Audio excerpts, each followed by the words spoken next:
Okay, so I've had a couple of queries from YouTubers and customers about how these things work. This is the Airsoft Engenuity adjustable hop unit.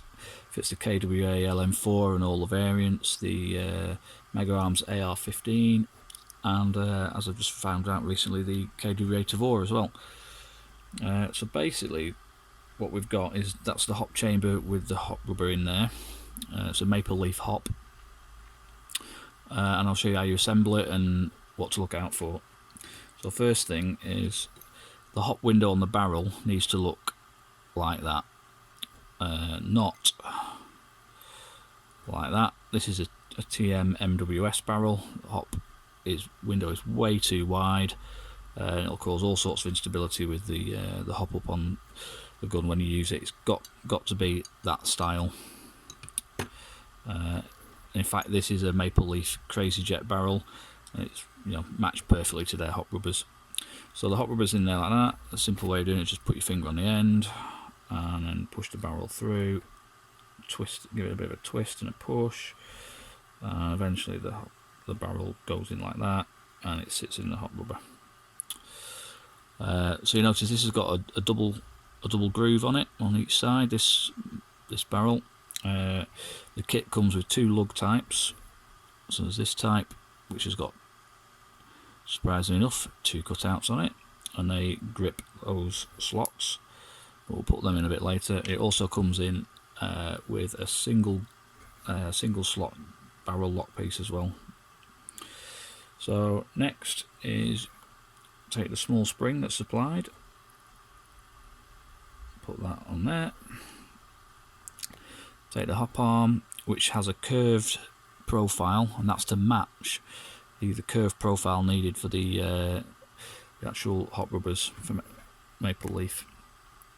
So let's put it in the right way around. There we go. And push it down like that, and then take the pin that it comes with and just push that through. And that's what the thing pivots around. It's a bit tricky to do like this, but we've pretty much done it. And just take a tool, just push it through. There we go. You can see that's the hop arm, and it pivots around that point there. Okay.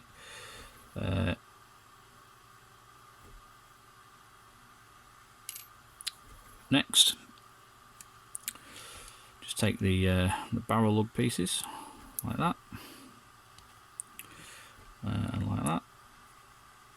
Oh, I've just noticed the spring has just moved slightly out of position on here, so I'm just going to reset it, push that through.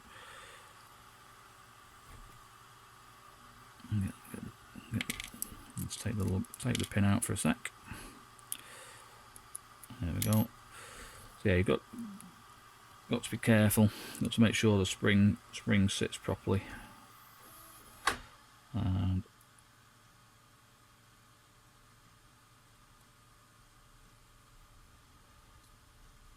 like that. Put a little knob on. Push it down. There we go. That's better.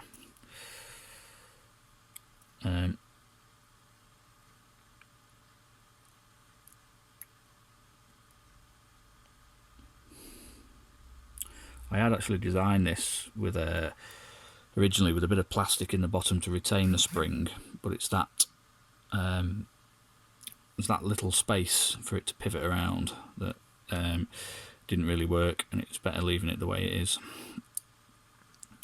So let's put these barrel clamps in and go on each side. Get your outer barrel, make sure you get the top.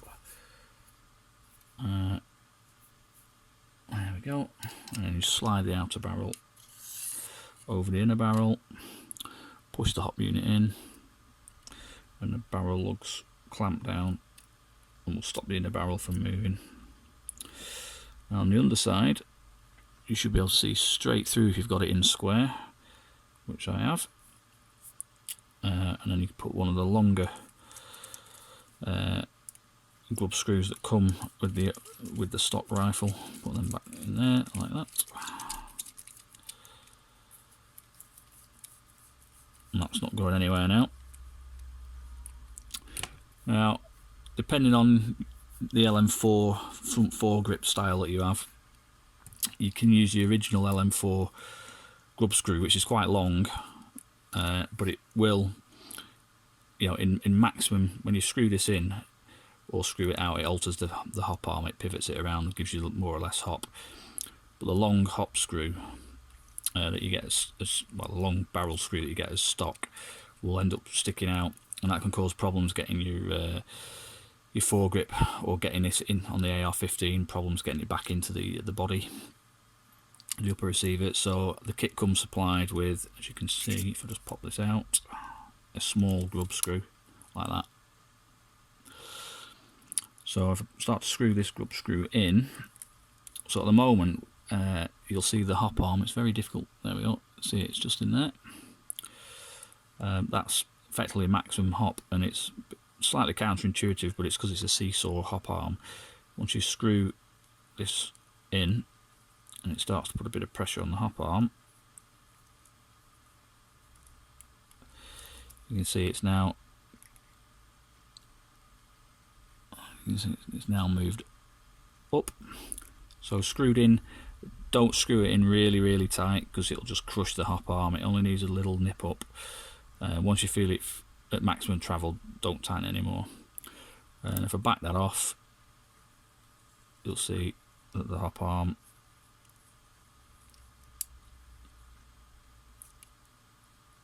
goes in again like that.